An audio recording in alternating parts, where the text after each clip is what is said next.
Good morning, good afternoon, and good night, one and all. Welcome, all of you, to the SB Nation NFL show. More specifically, welcome to Monday Football Monday. A reminder before we keep going that this show is brought to you by our friends at DraftKings. DraftKings Sportsbook is an official sports betting partner of the NFL. Download the DraftKings Sportsbook app today and use code SBNFL for a special offer when you sign up. That is code SBNFL only at DraftKings Sportsbook. As noted, this is the SB Nation NFL show. This is Monday Football Monday. We are here every Monday, obviously, to talk about the NFL. I say we, the fantastic Rachel Prevet is on the ones and twos. My name is RJ Ochoa. You can listen to all of us wherever you get your podcast, Apple devices, Spotify, subscribe, leave a rating, write a review, and you can watch us on the SB Nation NFL YouTube channel. And if you do, you will see myself and the one and only, the debonair Pete Sweeney. P-E-T-E, Pete. Welcome aboard, Pete Sweeney. You and I, unintentionally, the polo gang today. Right. Mine is feeling rather stout on my neck. Yours looks a little bit more relaxed. This is the problem. This is the problem with Zoom over being in the studio together. This is a short sleeve button down, so it is a little different. You just can't see the rest of it. Yeah, no polo here. That explains the kind of like relaxed collar. You know what I'm saying? Like it's a little bit more flat than mine. Like mine's a little bit more I could upright. even go like I could take a button down if we want. I mean, it depends on how well we. We're I mean, it is the off season. If we're trying to party, we can do that.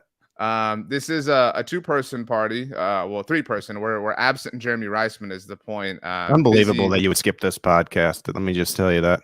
I was really excited when we came up with this idea. Now, what we're gonna do is something that a lot of content creators do. But do you want to know who I associate with it the most? It's an SB Nationer. It's not you. So I don't know who is it. You got to tell me. Ed Valentine from Big Blue View. Ed Valentine loves this project that we're about to do every single year. We're about to do, I don't know what we want to call it, the alphabet of the NFL. A to V, Acosta to Valentine. A to V? Is that what you said? SB Nation, A to V. You know, there are letters beyond B and V. Like it's A to Z. I don't know why you. Oh, I forgot about. So Rachel's called it the alphabet of the off season. Pete wanted to do this in reverse order. Which would have been very confusing. The drunk alphabet. Yeah, you wanted to go Z to A. That would have been very difficult. Right. So we shot that down kind of collectively. So we're gonna go A to Z. We have divvied up the letters, and we're going to kind of use each one as a springboard for a topic, a discussion point. Pete and I have been doing Monday Football Monday together with a variety of other people since 2020. So we're coming up on a 3-year anniversary, Pete. That's 1,000 days that you and I have been podcasting together, by the way. 1,600 since the paella, probably. That's true. But despite the fact that Pete and I have been talking to one another in this professional capacity for now 4-digit days, he has still not understood that there's a Google Doc that we share that we're supposed to both put notes into for us to, kind of look at throughout the show. Yeah. So don't have that link. Don't have that link bookmarked. My letters are there in the Google Doc. Yours are not. So I have no idea what yours list. We alternated letters. A is me, B is Pete.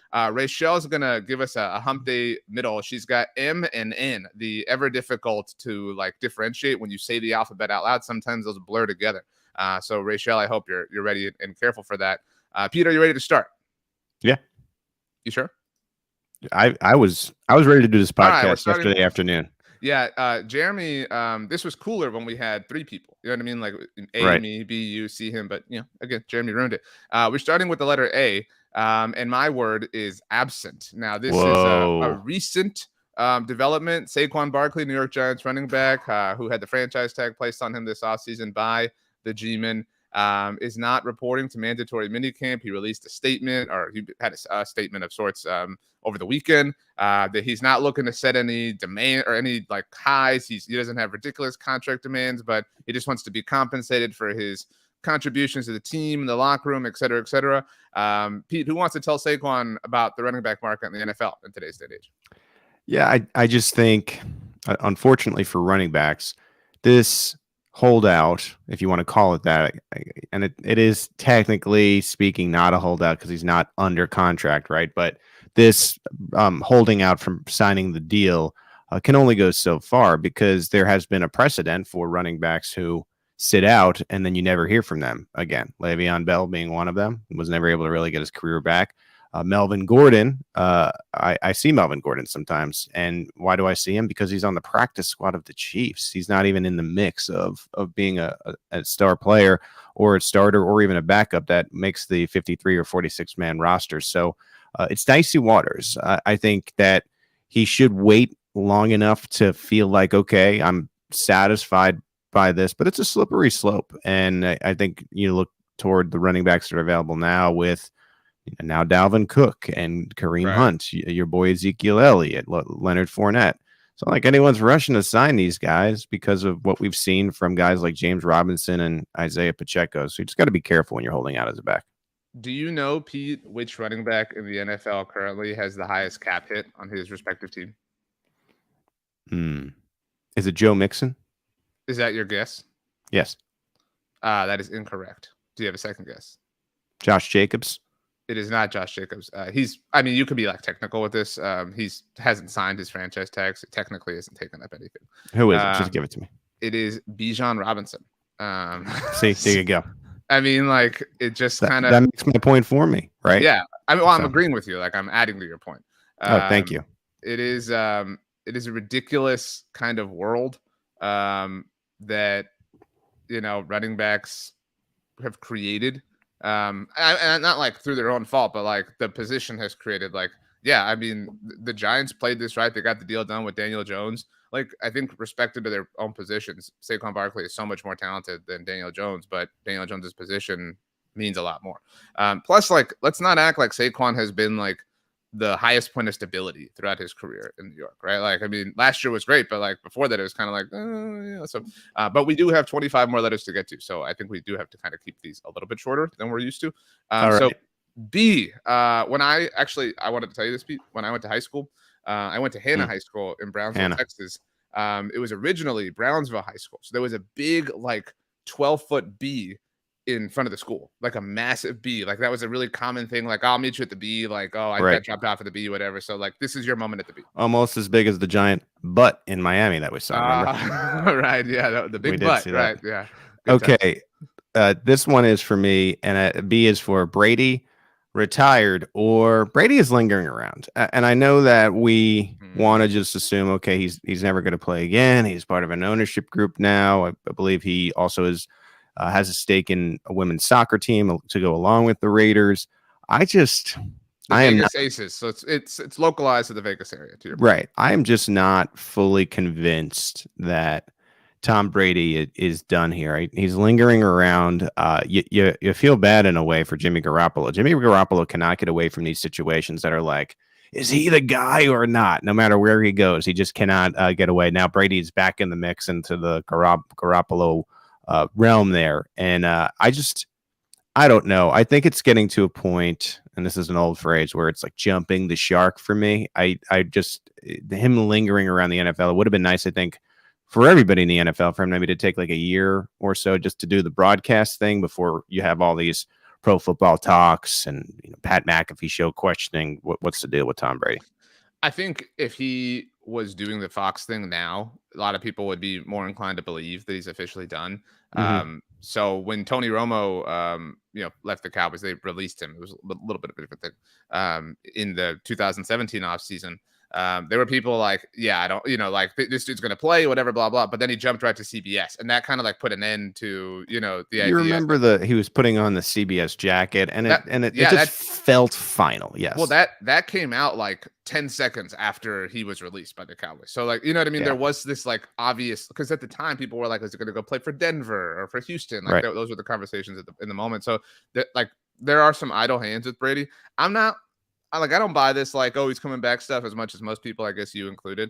But I guess I'll ask you this: who needs to look over their shoulder a little bit more with regards to Tom?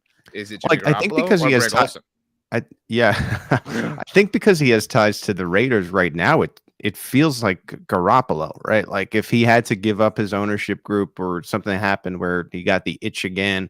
There was a video that went viral over the weekend of him hitting Mr. Beast drone and hinting that maybe he could come out of retirement again. And you've seen him at press conferences where he's flirted with, I have a lot of friends on the Dolphins. I don't know. I'm not fully convinced that it's 100% shut.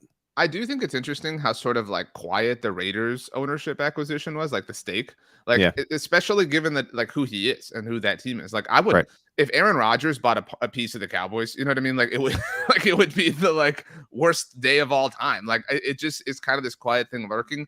I don't know. I mean, I think he just wants to be involved. He wants the SEO. So that's kind of my take. I'm not, really like afraid of Tom Brady coming back. Are we ready for? Well, I don't think any team in the NFC is afraid of him. I mean, he's still a solid quarterback, but it's not like it's going to so like change. you run the Chiefs now, like beyond the fact that you like metaphorically run the Chiefs. You know what I mean? Yes. But like, so you actually own the Chiefs here, like Pete Hunt. And so if Tom Brady wants to come out, it requires like a universal ownership approval, right? Like, why would you vote for that?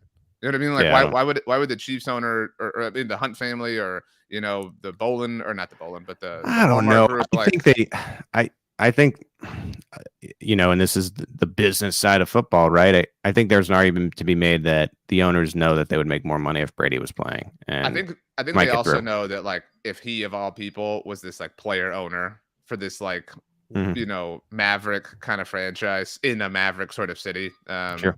It'd be interesting.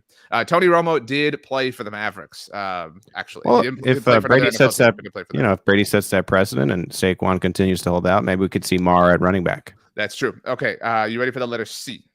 Give it to me. Christmas. We're getting close to Christmas in July. So this is kind of a Christmas question. Merry Christmas in July for you. Right, as well. Thank you. And also with you. How many teams, or what teams specifically, do you think will be out of it by Christmas? There's about 3-4 weeks left, kind of depending on things like, but like, like who are you willing to say right now is done? Toast. The fans of that team are doing their Christmas shopping all pissed off because they're completely out of this. Like maybe not mathematically out of it. And like for the purposes of this conversation, we're ignoring like the Cardinals of the world. Like we're talking kind of, fringe-ish teams. Got the perfect team here for us. We were big supporters last year. The Minnesota Vikings. Yeah. They're remember when last offseason, speaking of those Cardinals, it was just so easy to see that the Arizona Cardinals were going to fall apart and not make the playoffs. That to me is the Vikings. This year, I think, it's kind of a hint to my letter D that we're about to talk about in a second, but I think they have kind of punted in a way. And then I think if I'm looking for an AFC team, to me, that would be let's say the Indianapolis Colts again, because there's always this preseason hope, and I'm not buying it again for Indianapolis. I'm gonna say on the NFCs, I'm gonna agree with you. Unfortunately, it's you could just kind of like you can see the season from hell lurking for the Vikings. Yeah, like it's 2-15 feels right reasonable to argue for. And then there's gonna be like some incredible statistic that comes out about like win differential, like no team in NFL history has ever gone from like this win percentage to like this, like this is the widest like shift in win percentage or like something like that. Like that's going to come out. But on the AFC side, I slightly disagree with you. I do think it's an AFC South team. I think it's the Tennessee Titans. I think I wouldn't even. I think like they're in such a like awkward place. You know what I mean? Like they're in a difficult spot. Like there's nothing they really like or enjoy. If you're a Titans fan, like couldn't you kind of see like them having this like embarrassing loss and like Mike Vrabel getting fired? Well, you know what I mean? And then them just like kind of riding it out. As a pure football fan, they really need a number one wide receiver. So I was kind of hoping Hopkins would land there because of all the teams that have been in this mix, it felt like currently. It felt like luxury purchases for a lot of the teams that were mentioned. Whereas to me, he would play a huge role right away for Tennessee, so long as he was still healthy. We're just a few years removed from the failed Julio Jones experiment. So, I just don't like, and I also think like there's some narrative involved with this. I guess you're down on the Colts. I hate the Colts, right? Like, I've said enough. But there's a lot of like optimism lurking for the Colts. Like, couldn't you see like the Colts having like a crazy like Anthony Richardson 400 total yard game or something that like gives them you know what I mean? Like the spark. I think what the Colts have, and this could buy the personnel staff who you also hate some time, is an Anthony Richardson led 7-10 season where all of a sudden there's new hope in Indianapolis. Yes. And that's what I'm saying. Like, that's enough to kind of like, give you the side eye if you're a Titans fan. And then like the Texans have a lot of optimism going on. The Jaguars have a lot of optimism. Like, you know what I mean? Like, it's easy to kind of feel like, the just outlier of the group. So like, again, Titans Dunzo by Christmas time. The letter D, you promised. All right. We are on letter. By the way, we're on letter 4, and we're 1/4 of the way through the podcast. So we're looking at maybe 2.5 hours here. So strap in. We gotta speed this up a little bit. So that's what I'm saying. Like, let's get to D. Dalvin to I got 2 D's in mind. Dalvin to the Dolphins. It just seems like that's going to be the obvious destination for Dalvin Cook. I know that there's been some smoke there regarding him landing there. Is there any other team that you think is in this mix, RJ? I know the Broncos were involved, but if you're down, I mean, Florida State guy, you know what I mean? Right. Like, it just makes all the sense in the world. I don't know. I mean, that doesn't like, sometimes like something happens and you're like, ooh, I can't wait to see that. Like, it's a very different You're example. saying Dalvin to the Dolphins does not spark joy. You want to get rid of it. No, like Javon Hargrave to the Niners, like you're immediately like, holy crap. Like, I'm interested to see this. You know what I mean? Like, I'm not interested at all to see this. Like, this is just okay, cool. You like but part of that is like the culture of the running back position. It's like, okay, like you got another one, like cool. Like the circumstances are really the same. I do think the winner there is Dalvin. I guess like talk about like. Did you see that McDaniel, when McDaniel was asked about Dalvin, he brought up his birthday and said he's not born yesterday. I'm a little bit over this Mike McDaniel thing. Like, I knew it. I knew I was setting you up. It was a little bit like serve. He's great coach. Like, you know what I mean? Like, no doubt about that. But like, man alive, like I'm just so over like the freaking out about it anytime he speaks. Like, it's just okay. Let's just let the Dolphins be. So we look like. You guys do look really similar. You're cool. I think. Yeah. Thank you. Are you ready for E? Because we do have to kind of pick this up a little bit. Every day. That's not what I have for E. Okay. Elephant is my word for E. And not that an elephant never forgets, because that's like a thing, but is the Bill Belichick situation in New England the elephant in the room? Now, I'm not ready to like, cast like forever down on the Patriots, whatever, but like we're deep enough into the post-Brady world that we can have some like legitimately data-driven takes and things like this.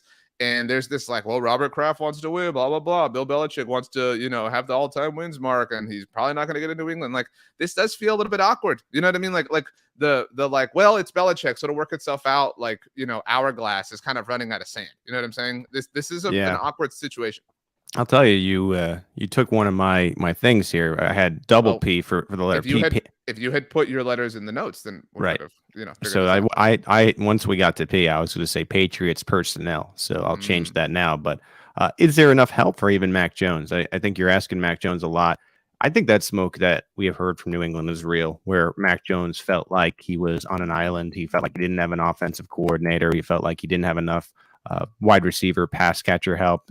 You have Mike Gesicki there now to go along with Hunter Henry. I know that they added Juju Smith-Schuster. I mean, I could tell you that Juju Smith-Schuster, at this stage of his career right now, I think is more of a number 2 option than this guy that's going to be your go-to. I think he's a great number 2 option, but you'd still need that, I think, alpha in the room. And I'm not sure the Patriots have that as far as pass catchers go. And with Mac Jones, I think showing sometimes signs of being that franchise quarterback, you start to look at, and I can't believe we're saying this, but is Bill Belichick kind of losing it here? I think they really need a solid season. And what's interesting about the AFC East, and this is kind of an AFC East discussion by extension, is someone has to finish 4th. And all of these teams are so invested in finishing first that someone is, in a way, is going to have to pay the piper. Right now, it seems like the Patriots will be the most likely, but like, not to keep picking on the Buffalo Bills, but this division is so competitive and so strong that like, man, the Bills could finish 3rd or 4th, just like any other team can finish anywhere. And again, whoever finishes 4th, this is going to be a grave disappointment. And right now, it does feel like it's going to be New England. Yeah, I mean, if you had to bet, I mean, like you're right. Like you could see some worlds where it's somebody else, but like right now, New England kind of feels like the lock.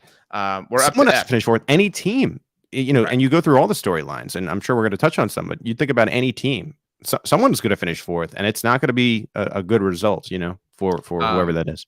F is for friends who do stuff together. Do you know where that's from? Of course. You can tell us? Saved by the Bell. That's incorrect. It's from SpongeBob SquarePants. Right. So I'm ready. Good guess though. F is for Falcons. Very low-hanging fruit there, Pete, just picking the name of the team. I guess you did that with Patriots too and Dolphins. I mean, geez. Well, I woke up today and I didn't have this done, so I had to rush. Falcons, I said Falcons loading, meaning like this is the opposite of the Patriots when it comes to pass catchers and exciting young players to me. You have on the offensive side, it feels all young with Ritter and Drake London, Kyle Pitts now coming back from injury. You got Robinson in that mix. We mentioned Algier, that was there last year. And on the defensive side, I don't know if you're saying, okay, this defense is spectacular, but I feel like they have enough now where if the offense is good, you could see the Falcons maybe finally starting to turn the page and make some noise. I know a big question of that is going to be Ritter, but on the defensive side, you got Campbell, Jarrett, and Dupree. I think the Falcons, much like the Lions used to be before they were the cool band to follow and everyone was going to their shows, are the new team that might be a little bit under the radar. So last week when you were absent, I'm the only person around here in Rachel. The two of us are the only ones who like work apparently. But when you were absent, Jeremy and I did the teams most likely to go from worst to first this coming season, and the Falcons were number 2 on our list. And a lot of that is because the division is so bad. But you're right, like they might have the best roster in the AFC or the NFC South. You know what I mean? Like maybe not, they might have the worst quarterback, at least quarterback situation. Although that depends how much you believe in Tampa. You know what I mean? I know.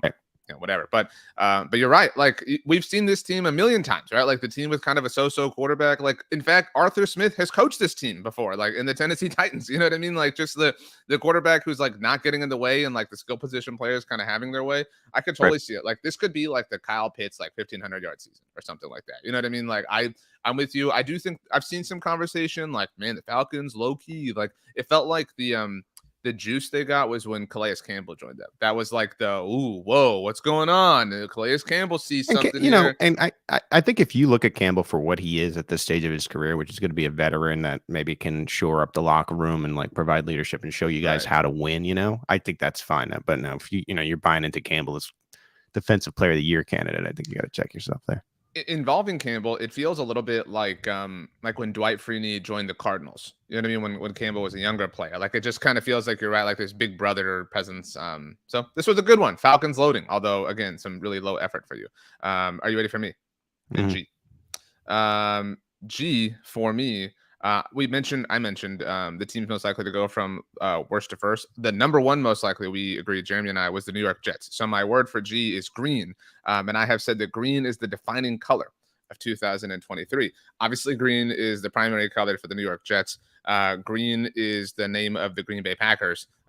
So like how good they are is sort of this like Worcestershire test as well, like relative to Aaron Rodgers, you know what I mean? And green is also the color of the Philadelphia Eagles. And so like, can they sustain themselves? Can they hang on? Can they be the team that doesn't, see the regression that the Super Bowl loser often tends to, at least throughout NFL history? Like green is low key. The Seahawks as well, like, maybe not like the most green team, but still like, green is, I think if you had to pick a color that represents the 2023 season, it might be green.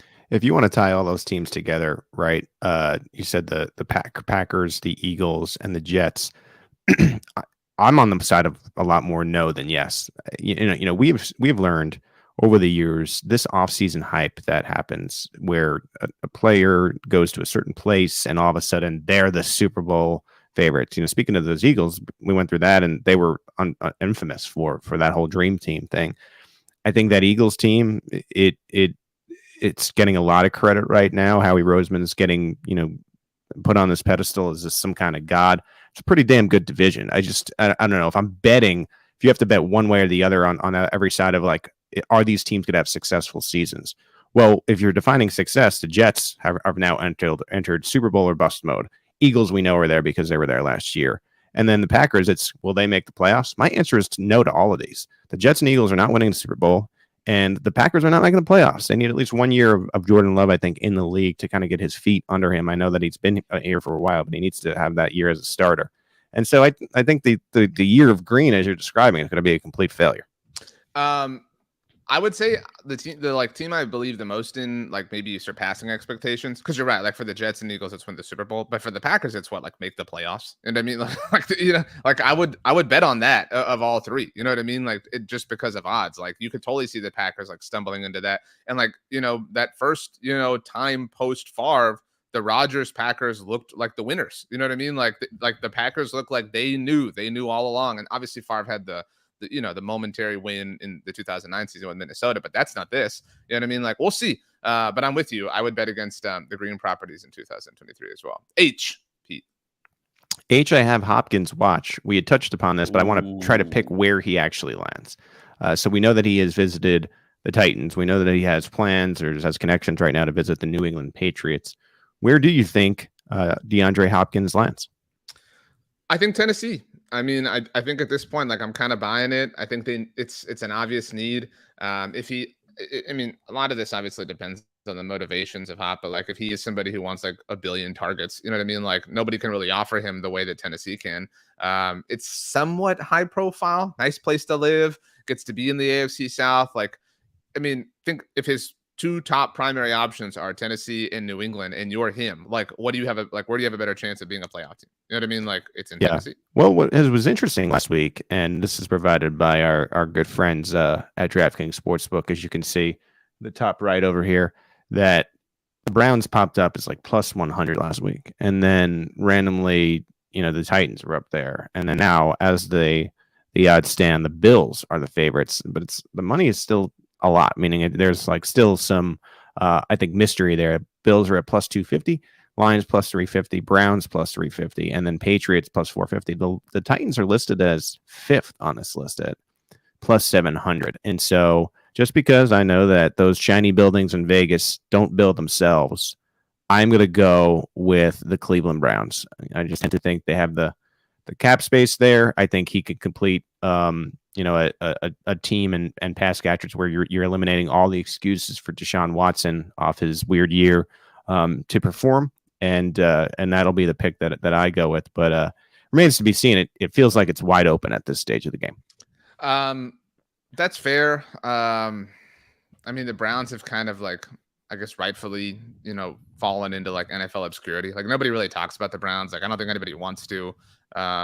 Maybe. No one wants to, but eventually we may have to, and that's what they're aiming for right now. I'm gonna stick with Tennessee. We'll see, but okay, man. Some of yours are really topical, like as of late, like Dalvin Cook, DeAndre Hopkins. Look at you, Pete Sweeney. Yeah, you can kind of tell you built this list this morning. Show prep, straight up. Show prep. Are you ready for I? This one was a little hard, if I'm being honest. Okay. So incredibly hard. Yeah. This is the Jeremy list episode, which means like we have like a full on like level of permission to do this. We can't really get through an episode of Monday Football Monday without properly hating on the Buffalo Bills. So I is for illusion. And I think that the Buffalo Bills are an illusion. Like I told you this, we were actually slacking about this last week. No team has gotten more run out of a playoff loss in recent NFL history than the Buffalo Bills, and that divisional round loss to the Kansas City Chiefs. Like, that loss really like legacized some like Bills players and put them in like a different level of lore. And like, this isn't to say they're not a good team and they're not like deserving of praise, because they are. But what have they done? What have the Bills? They drafted, Dalton Kincaid. That's it. You know what I mean? Like, I know they got active. One thing that they've done a week ago, but like they've ended the Patriots' reign in the AFC East. That's not totally true. Like that was benefited from Tom Brady leaving. Like, they didn't do that all on their own. No doubt. But I'm saying, if you're looking at actual accomplishments, that's where it ends, right? We tweeted from Arrowhead Pride after Josh Allen. They won an Arrowhead, by the way. That's also, you can add that to the list of the Bills. Right, winning an Arrowhead, right? That's very exciting. And then you add it to the list too with like Josh Allen getting the Madden cover. I don't think that helps Buffalo. Like, in the past, the Madden cover, and not that it's like serious, and aside from the Peyton Hillis year where it's a fan thing, but it usually goes to an MVP, goes to a Super Bowl, some kind of success. Now there's built in to that, there's a curse that goes along with it. There's only one player to be on the cover and win the Super Bowl in the game that year, and we know who that is. Not Josh Allen. And I just find that, didn't Gronk do that too? Gronk didn't play in the game; he was injured. No. So Josh Allen, like, to me, has a lot more to prove before like you just give him this Madden cover, right? Like, the previous couple were former MVPs. There's been times where Josh Allen looks like an MVP for stretches of 4 or 5 weeks. Never really has put that whole season together where he's the no doubt MVP, and it just does seem, you take your team and you try to eliminate that, and it does seem that there's this national desire for the Buffalo Bills to be something they're not. Yeah, like it again. Like, there are these teams that like the world kind of like wills into prominence. Like we've done it Right. with like the Browns and the Jaguars in the past, right? Like the Bills, like actually to their credit, have manifested it more than most, right? Like the Lions are kind of that team in our present moment. I brought this up to Jeremy last week. These are the teams the Bills have beaten in the playoffs in this like Josh Allen era. The Skylar Thompson led Miami Dolphins last year, who it was like kind of touch and go against, if you recall. Okay. In the 2021 season, before losing to the Chiefs and the coin toss and everything. By the way, the coin toss that they like whined and groaned and moaned about to the point that they got the rule. Like, remember how much we killed the Saints for complaining about the pass interference thing? None of that happened to the Bills, like except for from me, at least as far as I'm concerned. Like they got a fraction of the grief that the Saints got for complaining. And I would argue that what happened to the Saints is far more egregious than what happened to the Bills in the divisional round. What happened to the Bills was fair and square. But anyway, before they lost in Kansas City, the Bills blasted the Patriots. Remember that wild card game? They just destroyed them. In 2020, they won 2 playoff games before they obviously lost the conference championship, which you're aware of, in Kansas City. They beat the Colts in the, they barely won that game. That was the Phillip Rivers led Colts. Rivers game. Phillip Rivers almost won that game. That's what I'm saying. Like, it was really, really tight at the very end. And they beat the Ravens. Okay, cool. And it was kind of a sloppy game. In 2019, they lost in Houston. That's what I'm saying. Like, find me the playoff win. That's like amazing. Like, what's the moment that you like make a canvas photo out of to hang in your office? Like, there's not one. Mahomes and Allen lost to Brady and Rodgers in the match, and it was mostly Allen's fault because he wasn't even close to those guys. So it's tough waters here. The Bills are an illusion. Miss me with all this hype. So let's move on to the letter J. That's you. Yeah, I thought this was interesting, and maybe it's a deeper conversation about lingering free agents, but Jadeveon part 5, right? Eventually we get to a part of the offseason where Jadeveon Clowney becomes interesting again. And we're wondering where he's going to go and which team he's going to change. I know it's been back-to-back years of the Cleveland Browns, but in a larger discussion, there are still some lingering names out there in free agency. So you wonder where some of these guys go. Speaking of those Bills, we just saw Leonard Floyd go to the Bills last week. He had been lingering out there as well. RJ, I'm not at all interested by this. So I'm kind of glad he made this J because we went a little bit long on I. You want to skip it? Where do you think Clowney plays and changes the defensive line room? Minnesota. Minnesota sounds right. Well, they lost. I mean, call it loss, but they lost to Darius. So I mean, they have to figure something out. So yeah, that makes sense to me. Right. K, are you ready for this? Yeah. This kind of pairs with my eye. I went for Kansas, or Tyrann Mathieu famously thought the Chiefs played. But they don't. They play in Kansas City, Missouri, the KCMO, the Metropolis. And remember, Pete, I'm a part of the kingdom. It feels like people are sleeping on Chiefs Kingdom. Again, by the way, I've never told you that I think it's cool that Chiefs Kingdom is the same letters as Kansas City, but inversed. You know what I'm saying? It's cool that KC is CK when you talk about the Chiefs Kingdom. I don't know if that was purposeful or intentional. But we talk I'm bagging on the Bills because they did nothing, right? They did nothing in free agency. They really aren't, and I don't mean to just bag on Josh Allen. Help Josh Allen, give him somebody like Gabe Davis is not a proper number 2 for him in this offense. And I don't think the Chiefs really did much, but Mahomes is kind of help proof, we have learned this. So I don't care who it is. I don't care who is there or who is not there, whatever. Obviously he has help. I don't know how much I buy this Kadarius Toney thing. All due respect to your dad. But whatever, as long as it's Mahomes and Kelsey and Andy Reid, I'm so willing to believe why maybe it's just boring. Maybe it's attrition, whatever. But the Chiefs are there. They are the sleeping giant. And it's just kind of conveniently forgotten by a lot of people. Well, their defense is young and good. I think they eventually do bring in a veteran pass rusher. Going back to the last comment, I wouldn't be stunned if we saw Carlos Dunlap return to the Chiefs. That to me is really the last thing they need on defense is this pass rusher. I think they get it in camp. And on the offensive side, I think there's a big misconception of the Chiefs have no receiver help now that they lost Juju. Juju was good for 900 yards. He was really important in the Super Bowl. But to me, the role that he played last year in Kansas City is replaceable. And I know that Kadarius Toney has to stay healthy. That's obvious. But Marquez Valdes-Scantling is there. Sky Moore is there. We talked about KT. They were able to get Richie James from the Giants, who broke out. I know these aren't spectacular names. But my point is, this is kind of what the receiving core was like last season. When you brought Juju in here, he'd only had 200 yards. He was an injury-filled season. Mecole Hardman was still here. He was injured for half the year, was only able to play in one playoff game. Is it really all that different right now with Kadarius Toney, Marquez Valdes-Scantling, and Sky Moore, who has looked pretty good during OTAs. I don't think it is. And what I'm saying, again, is not that, these pass catchers are fantastic. I'm just saying, man, it's not that different than last year. Why are people sleeping on Kansas City again? I completely agree with you, as expected, I'm sure, but that's my point. It's just a little boring, I guess, to talk about them like over and over again. But like Mahomes is the first quarterback to win 2 Super Bowls since Eli Manning. So he's the first good quarterback to win 2 Super Bowls since Ben Roethlisberger. You know what I mean? Like that's like an important thing. You know what I mean? Like all these quarterbacks we thought were going to get a second eventually, like Rodgers and Breeze and Russell. Like, you know what I mean? It just never happened. I've recently noticed Chiefs fans calling the AFC title game the Arrowhead Invitational because they will be going for 6 in a row hosting. I maintain season, which is incredible.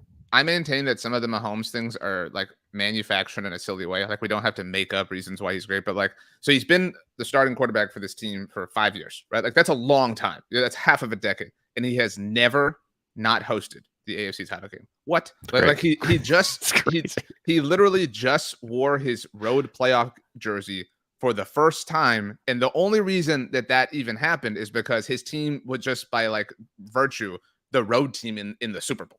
You know what I mean? Like that's an astounding thing to me. Yeah, people are kind of, I was thinking about this actually because I was thinking about the Houston Astros. Like the Astros kind of playing a little bit poorly as of late, like not a lot of fun for me. But so people are like kind of panicking, like within Astros fan. It's like they're 5 games back and their roster is like devastated right now from like an injury standpoint. And here's the thing with the Astros, they're going to find a way to use AI to cheat and eventually get back on top, right? My point is like despite like all this like overwhelming like dread that's happening from like an injury standpoint, they're like right there. You know what I mean? Like there are some teams who you just can't kill in sports, and the Chiefs are one of them. But that being said, we move on to L, Pete, our final letter on our first half here. We really got to pick this up, and then Rachel is going to give us a little intermission. I think it's let's sell already. And I'm talking about the Washington Commanders. Everyone's ready for this to be done. And I know that you got to go over some paperwork. You got to get the owners to all agree and make sure of this thing. But even Ron Rivera recently, a couple of days ago, has said that, he feels like the selling of the team and getting that over would be a big weight off the team, essentially. And look, we talked about the NFC East, and we had mentioned the Patriots seem like they're most likely to finish last in that division.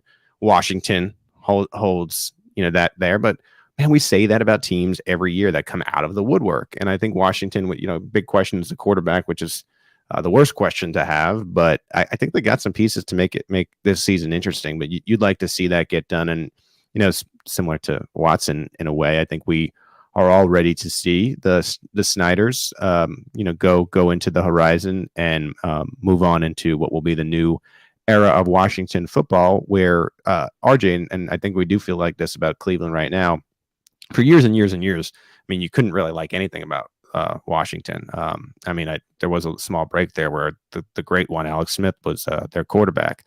But it would be nice to be able to really root for this team again, especially where Ron Rivera is so beloved. I obviously have no interest in rooting for them. But Brandon and I talk about this a lot on the NFC's mixtape. Like there was a time like when we were young where like Dallas Washington was like the rivalry. And I mean, you grew up a Giants fan, you know what I mean? But like, so like that was the like, holy crap, like these 2 teams are playing like whatever. So yeah, I would love to see like that restored to a certain degree. I agree. Like, let's sell already. You just moved. This is kind of the last month, you know what I mean? Like before you move, like you're like, it's cliche, but I do think the league is better when Washington is good. I remember when RG3 had that blip and you're like, whoa, this is fun. 4 teams being good in the NFC East is fun for the league. I suppose. But yeah, like, the NFC, look, you agree. The NFC East is the best division in the NFL. It's the only division where every team's won the Super Bowl. I'm not going to go. So like you can't have this like team kind of lagging behind. That should have been your word, lag, not let. Like think about it. Your word was let's for the letter L. Rachel, come in and save us, please. You are up for M and N. What do you have and why? Yes, I'm going to keep mine very, very brief so we can keep things going. For M, I have Madden NFL 24 cover. They announced that Josh Allen is going to be the cover athlete, first Bills player to do so, so that's a huge accomplishment for him. Let you guys, share your thoughts on that a little bit later. And for N, I have New Heights podcast because last week the Chiefs Super Bowl champs went to the White House, and I'm sure you guys have seen the clips already of Travis Kelce going up to the podium. He wanted to say something, but before he could, Patrick Mahomes like swooped in and pretty much stopped him. And so Jason Kelce, his brother, on the most recent episode was just asking him like, what did you plan on saying? And he just said he thought it would be pretty much like iconic to address his fellow Americans. Like that's all he wanted to say was my fellow Americans.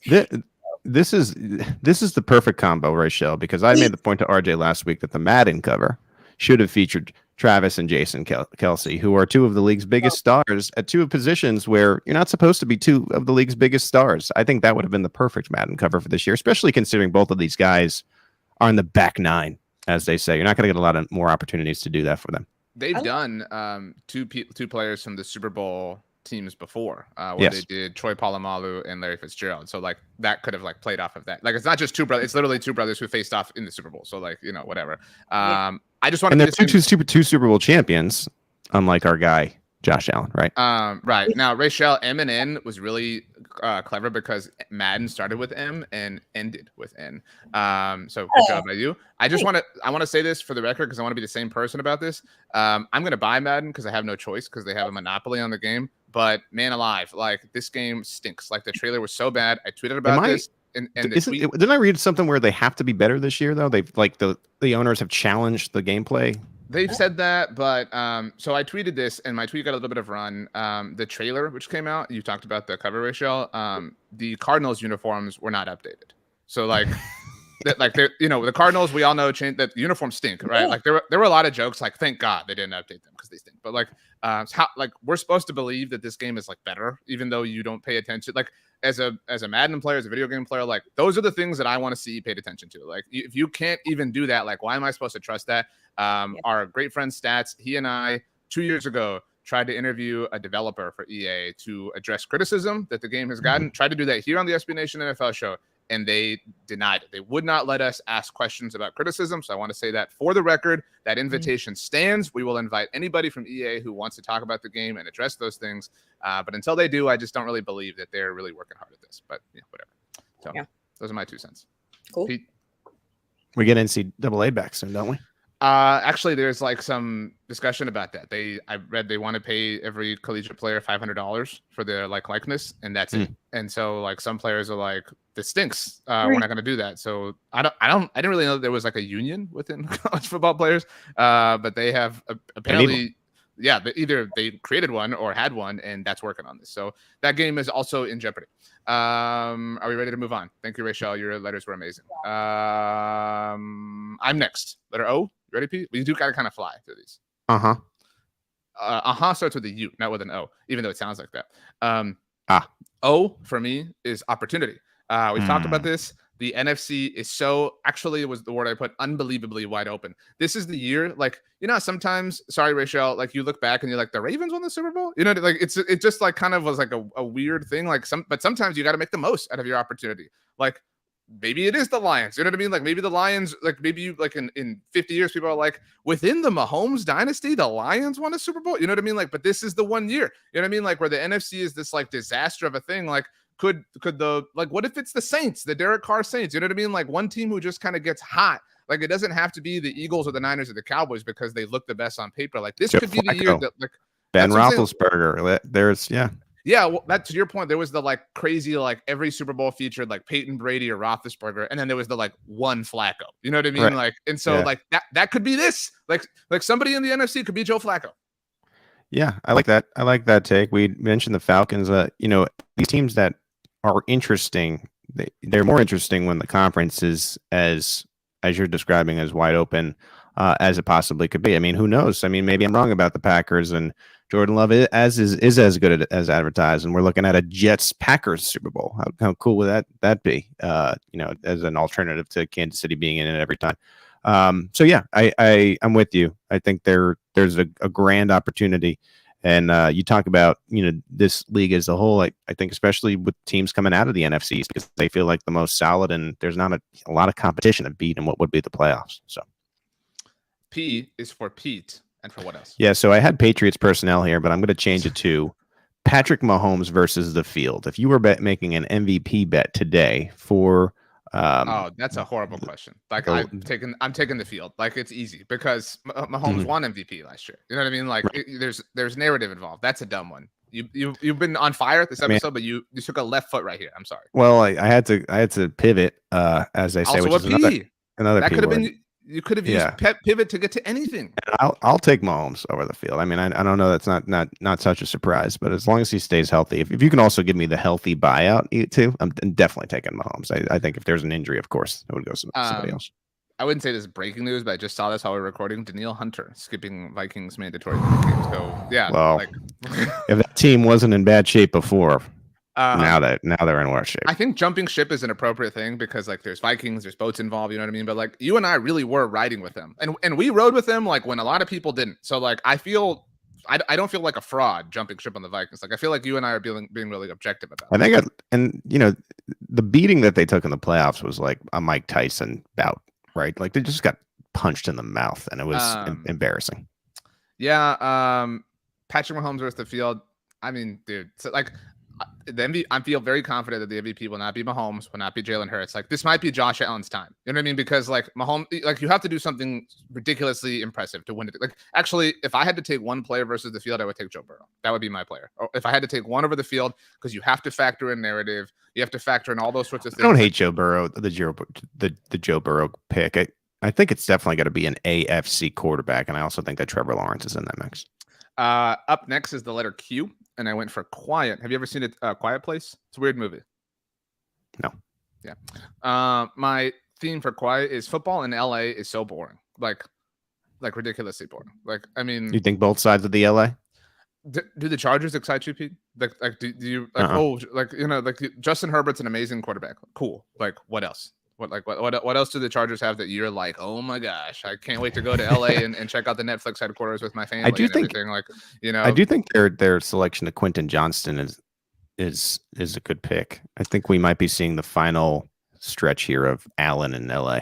I just feel like, has there ever been such a low return on investment for a team that got a brand new stadium? In terms of like interest, and they have two teams there. You know what I'm saying? Like it's just like the team. One of the teams that plays there won the Super Bowl in the building like a year and change ago. It does seem like, and it does seem very ugh. like the Lakers are more the Rams, and the Chargers are kind of like the Clippers. Where I am more interested in UCLA and USC joining the Big Ten than I am either of these NFL teams. You know what I mean? Like it's whatever to me. So UCLA and USC has rivalry juice. I can't imagine there's even like conversations of people arguing about the Rams over the Chargers. Yeah, they'll probably just say, should we go to Santa Monica today, or where we get beach tacos? Find me the sports bar or just the two people in the entire like LA area that are like arguing about this. There aren't any, but versus like I fully believe in like New York, there are people arguing like Bills or Jets, you know what I mean, or whatever. Alabama, Auburn, Knicks, Nets, or Texans and Cowboys. I'm sure even right, like because there's got to be some transplants. I'm sure that's getting some more juice than the LA thing, but yeah, there's not a lot there. The letter R, Pete. I had to change from Rogers Mania. You still that for me, and what I came up with on the fly here, another pivot is Ridley, as in Calvin Ridley, and what he could mean for the Jacksonville Jaguars. Talk about teams that we sleep on. I know that we had mentioned the Falcons. The Jags are just hiding in plain sight as this team that made the playoffs last year. Speaking of those Chargers, they had that historic comeback. They add Calvin Ridley to the mix, who, and I know it's OTAs, right? But from all the OTA reporting, has been he is godly. And, and if he really is that, then I think it's going to even raise this team to another level. It's a weaker division. I think Trevor Lawrence is slept on as an MVP candidate, which I just described. So Ridley, and really in a bigger picture, the Jacksonville Jaguars are right there, man. And I think, when you talk about teams in the league, of course, they're not one of these, as you would describe in March Madness, quote unquote, blue bloods. But I think they are as good of a dark horse pick as anyone in the NFL to win the Super Bowl this year. That could be the one-off. You know what I mean? Like, although they're an AFC team, but you know what I mean? Like, it's just, you could totally see that happening. Did you see the renderings for their stadium? I think they're gone rendering. We're going to go into this year again. I can already start to tell where it's going to be like, which combination of the Chiefs, Bills, and Bengals are going to be in the AFC title. Right. It's like the Jaguars are going to spoil one of those teams, or they could. And it just remains to be seen which team. The letter S for me, speaking of AFC powerhouses, is for slippery, because I think the Denver Broncos are on a slippery slope. You brought up Dan Snyder a little while ago. To be very clear, I'm just talking about football. This era of football for the Broncos feels very similar to the early Dan Snyder days. As somebody who watched that like closely from like a Cowboys perspective, like it was just like buying, like names, no results. Like, what are the Broncos? Like, we talk about the one-offs. Like, the greatest thing that has happened to correct me if I'm wrong with this statement. The greatest thing that has happened to the Denver Broncos this century has been John Elway's like cachet leading to Peyton Manning. That's it. Like, that's the only like accomplishment that they've like made. Like, and drafting Von Miller number 2 overall. You know what I mean? Like, because Cam Newton was off the board. Like, I think a lot of these storylines we're gonna have to wait till the end of the season to see if we were right or wrong. Whereas this, I think by the time that like October 2-3 rolls around, you're gonna be able to tell if Russell Wilson is quote unquote fixed. And if he's not, this is going to be a disaster season, right? Well, like you'll be able to tell in 4 games, okay, is Wilson better or is he the same thing as last year? Wilson is going to be the like sellout, like the sacrificial lamb for Sean Payton, right? Like Sean is so ready to like, you know what I mean? To sell Russell out. Like if this goes poorly. So like the next person to get some runway there is Sean Payton. But like, I don't like what happens if this is a disaster again? You know what I mean? Like who like faces the music for this? Like, you know what I mean? Like I just like they're just buying. Like think about like I bag on the Cardinals all the time for like I think it's stupid that Carson Palmer's in their Ring of Honor, right? Like their greatest players in franchise history outside of Larry Fitzgerald, like technically other people drafted.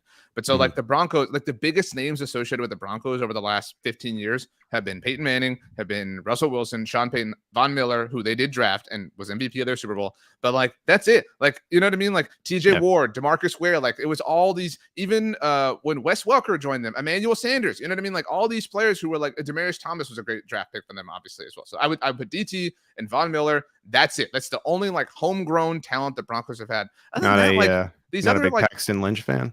Well, but like even the good players like Bradley Chubb didn't work out. You know what I mean? Cortland Sutton didn't really pan out. You know what I mean? Like I guess Patrick Surtain is on the way, but like it's just a collection of for me for the Broncos. I do like Surtain, but you're right. I think largely it's been disappointing this past decade. And again, you know, looking for sad storylines, like that's an organization that's like, can we just beat the Chiefs? I mean, that's their biggest thing right now. I brought that up to Jeremy. Like again, it's been 5 years from Mahomes, which isn't like 100 years, but like that's a long time, and you've never beaten him, like ever, like not even one time. Like you know what I mean? Like that's just embarrassing. So okay, the letter T.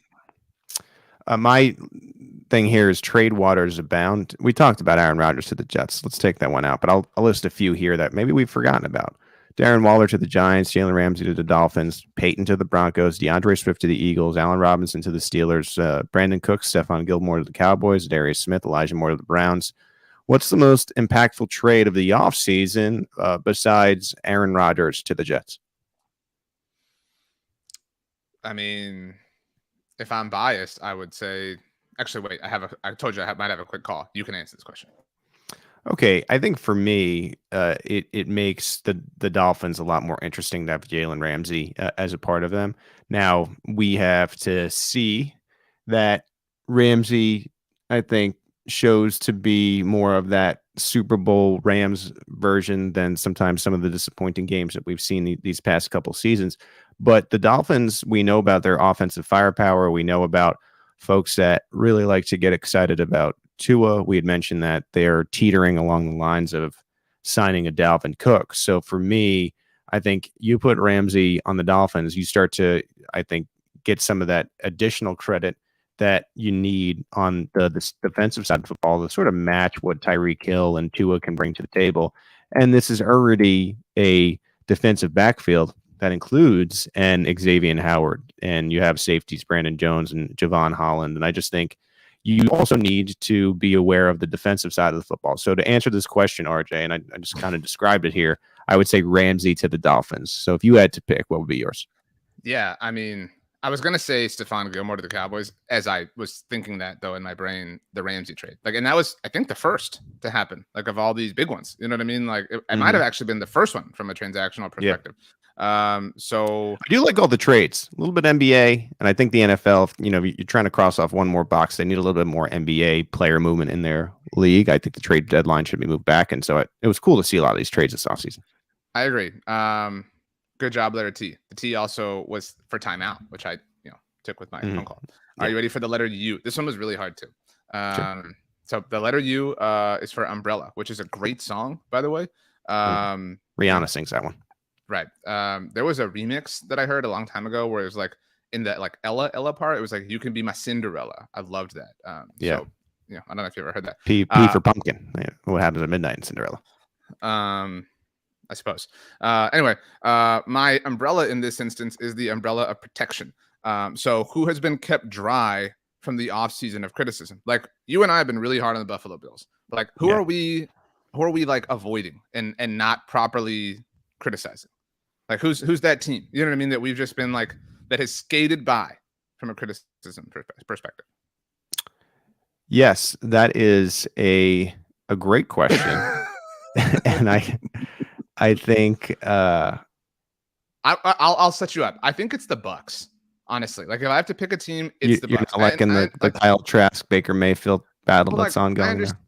I understand there's this like grace period of like, look, Tom Brady retired. We sold out for that. We won the Super Bowl. Like, who cares if we stink? But it's like, well, like, really, who are you? You know what I mean? Like, are you just going to return to being the Bucks that like nobody cared about? That Doug Martin had like 500 yards for one day? Like, you know what I mean? Like, they just kind of seem happy with it.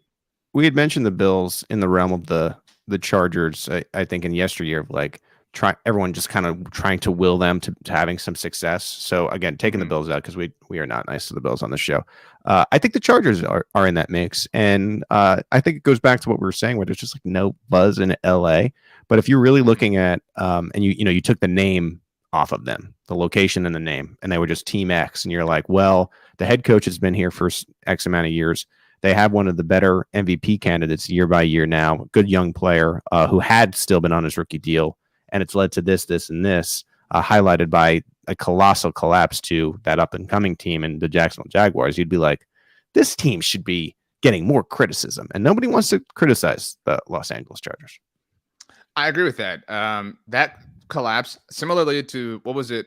Was it 20-3 that the Chiefs blew in the title game to the Bengals? I forget exactly. I'm actually asking. Yes. What was the margin? Yes. Okay. It was the 3 touchdowns. Yeah. That did not get discussed at all. You know what I mean? Like there was like, whispers about that. Like this is even less so, like for whatever reason. So I agree. Chargers, but again, that kind of speaks to how like insignificant they really are. I feel like this is a news story. Von Miller says he's healthy, skipping the PUP list, and will be good to go for training camp after his ACL tear at the ripe age of 34. Does that matter to you, RJ?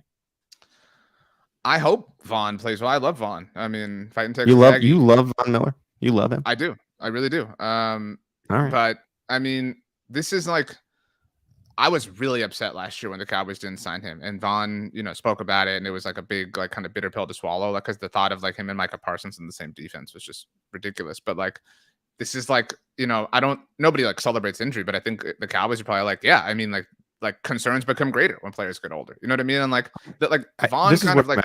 With Von was making a difference for the Bills last year. That's what does stink about it, because you took him out of that mix and they were a different team. It seemed like after that, which is surprising for a 33-year-old.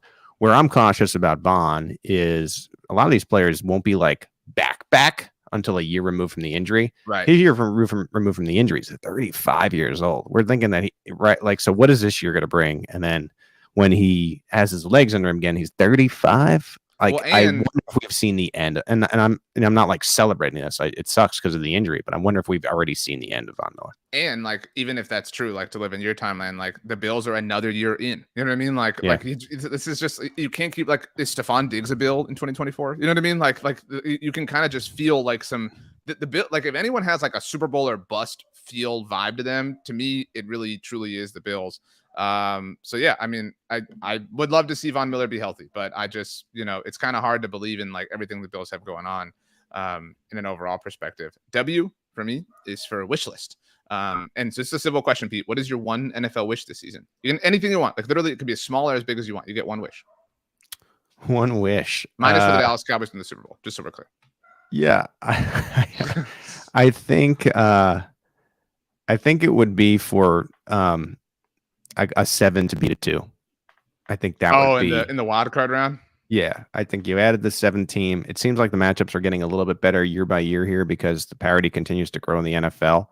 So I think that March Madness type of upset where a 7 beats a 2 would be really cool to see. Well, last year the Seahawks kept it kind of close with the Niners for a little bit, and then the Niners just like blew up. You know what I mean? But that was the Dolphins-Bills game that we talked about. You know what I mean? Yeah. Like it was touch and go, and we kind of thought that might be the first one. And look, I'm not going to say anything about the Chiefs. I just, maybe the Chiefs are that too. But I think it just would be really interesting and fun for the game if you had that colossal upset where this, when you're the 2 seed, you're still expected to win the Super Bowl.